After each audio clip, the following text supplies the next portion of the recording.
Here we go. Recording in progress. Hey, good morning, messengers of life. Greetings, messengers of light. We're gathering in our 1957 because every minute matters and you matter. Over the past few weeks, God has intentionally taken us somewhere, not randomly, but intentionally. We learned to stop playing connect the dots, right? And to play follow the leader. We discovered that our Father has already prepared everything that we need in the overhead compartment. And we discovered that God doesn't simply replace what was lost, He actually redeems it. And the most important thing, I think, was that we discovered that something changes everything because God is still speaking, and He's not just speaking to Bible characters. He's speaking to you and to me. But today, before we ask what God is saying in our, usually we do a little bit later, our activation, we're going to do that first. We're going to find out who He's speaking to, okay? And oftentimes before people say something very important, they're saying, I'm talking to you. And that's the posture I want you to take now, because Jesus is going to speak to us, and we want to have that posture of we're listening, okay? So let's close our eyes. Take a deep breath first. Just recalibrate. Yeah. Thank you. And close your eyes. Put a smile on your face. And again, it's very personal, so I say Jesus. All right. And let's ask. What name do you love to call me?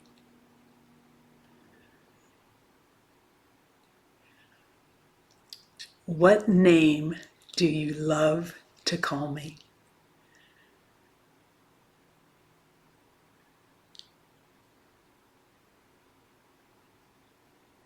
Okay. Now, you might have heard beloved, you might have heard friend, or maybe you heard your name, but it sounded differently this time because it came from Him and it just sounded differently. Before God gives you an assignment, He reminds you of your identity. He calls you by name. And before Jesus ever spoke a powerful 4-letter word to Peter, we're going to be looking at Peter, that controversial one in scriptures. Peter already knew who was speaking to him. Let's go into Matthew 14, and just before the incident where God speaks to Peter and calls him out. Let me put some things in context. So Jesus has just fed thousands of followers, including his team of 12. They had a great idea and said, hey, why don't we send everybody to town to get food? And Jesus said, no, scarcity is not an issue for Him. He knows He can provide. So with 2 fish and 5 loaves, He feeds thousands. So much is abundance that there's 12 baskets filled after that. Okay, so scarcity is not an issue to our God, to our Jesus. So now, let's go to Matthew 14, 23, 29. So this is what Peter has just witnessed. He's seen on the shore Jesus do this, right? Take two fish and 5 loaves and feed all these thousands. And now, he says, immediately after this, Jesus insisted that His disciples get back into the boat and cross to the other side of the lake while He sent the people home. After sending them home, He went up into the hills by Himself to pray. There's a clue. Night fell while He was there alone. Meanwhile, the disciples were in trouble far away from land, for a strong wind had risen and they were fighting heavy waves. And about 3 o'clock in the morning, Jesus came toward them, walking on the water. When the disciples saw Him walking on the water, they were terrified. In their fear, they cried out, "It's a ghost!" But Jesus spoke to them at once. "Don't be afraid," He said. "Take courage. I am here." And then Peter called to Him, "Lord, if it's really You, tell me what to do." And Jesus says, "Come." He didn't shout. He wasn't angry. He didn't give instructions. He didn't say, put one foot in front of the other. Yeah, He gave no instruction. He gave an invitation. Come. I believe that's the most powerful 4-letter word in the kingdom. because it's not a command, it's a calling, it's a summoning, it's homecoming. Jesus is inviting Peter to do something really hard, and there's no instructions. Peter steps out of the boat. He does what no human has ever done. He walks on water. Until. Say, until. Until he listens to another voice. The winds, the waves, the fear, the logic. How can I be doing this? All that started to change. The storm didn't cancel the invitation. It just competed for Peter's attention. Peter simply changed his focus. And isn't that us? We take our eyes off Jesus. Fear becomes louder than faith. Reports become louder than promises. Bank accounts become louder than provision. Disappointment becomes louder than hope. And the enemy doesn't need to shout, and he just needs to distract and divert. All the things start to, fear rises and things start swirling around. It's all that chatter that doesn't matter. Peter didn't sink because Jesus stopped speaking. Peter sank because he forgot who was speaking. Big distinction. The storm can distract you, but it cannot revoke what God has spoken. Peter didn't lose the miracle. He just lost his focus. Again, the word he gave was come. The miracle isn't in the water. The miracle is not in the boat. The miracle is never in the storm. The miracle was in Peter's response to step out in faith. That brings us to the next part of our journey, faith. Faith responds. Faith isn't pretending that things don't exist. Faith isn't denying reality. Faith is responding to God. Remember, Peter says, if it's really you, tell me what to do. If it's really you, tell me what to do. Because he's just seen all the miracles, right? He's just saw 2 fish, 5 loaves, feeding thousands, baskets full. And if it's really you, tell me what to do. The invitation is powerful, but our response is what can unlock heaven. One phone call, the hard one. One apology, the one you drudge. One conversation, the difficult one. Walking on water was hard, but when your eyes are fixed on Jesus and you're remembering whose voice gave you the invite, you can do it. Let's get back to our focus. So every week we do a 5-finger activation. Hold up your hand, and it's just not a hand, it's a map. It's a blueprint. A spiritual blueprint. It's a physical reminder of how heaven invites you to move so you can refocus and respond. Each finger carries a command, a question, and a breakthrough. Let's start with the thumb. Your thumb closest to your heart. It reminds you of the first invitation God ever gives. Come. Come. Ask him, Father, where are you inviting me to come closer? Where are you inviting me to come closer?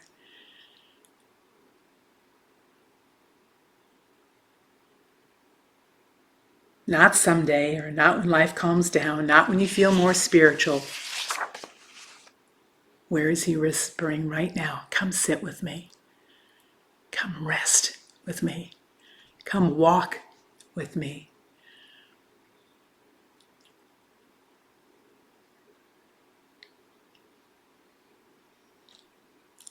Your index finger.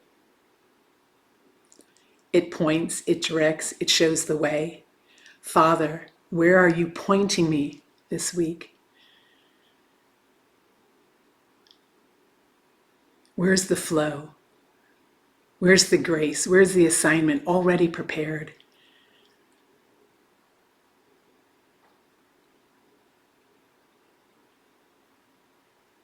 It's going to be probably the hard thing to do, right?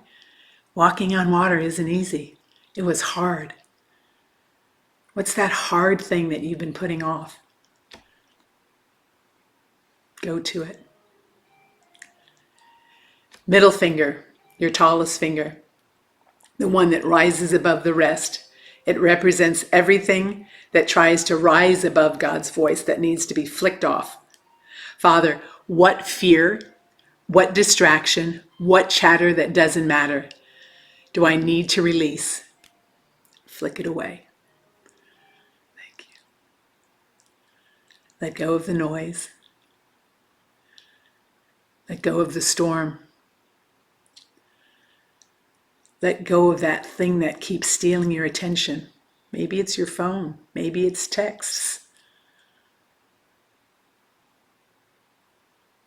Maybe it's the obligation that you feel every time you need to comment on someone's something. Ring finger. Your ring finger is the covenant finger, the promise finger, the I belong to someone finger. Ask him, Father, what promise do I need to agree with instead of my circumstances? Again, Peter could have agreed immediately before even doing anything that, oh my gosh, it's windy, we're terrified. He just responded. No instruction. Remember, there was no instruction. Where do I need to stop rehearsing the problem and start rehearsing the promise?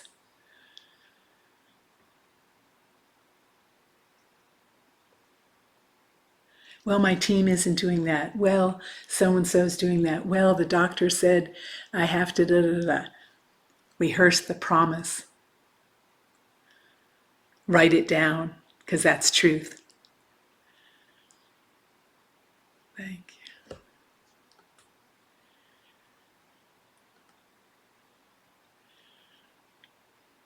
Your smallest finger represents the smallest act that can change someone's world.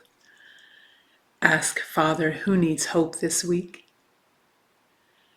Who can I encourage? Who can you invite?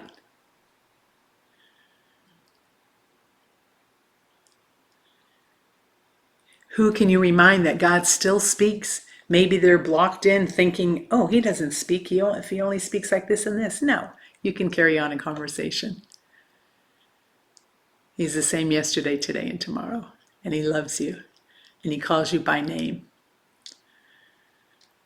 So look at your hand again. Every finger is a response. Every response is a step. Every step is obedience. And obedience is where miracles begin.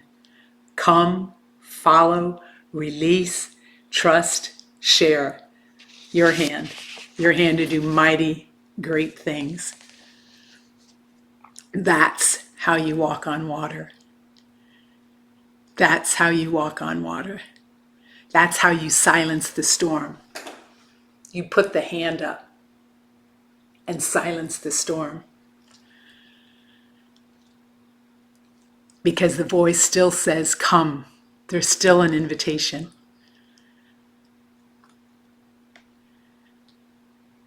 Come is not just a word, it's an invitation. Come out of fear. Come out of striving. Come out of shame. Come out of performance. Come out of worry. Come out of the darkness. Come out of living dimly.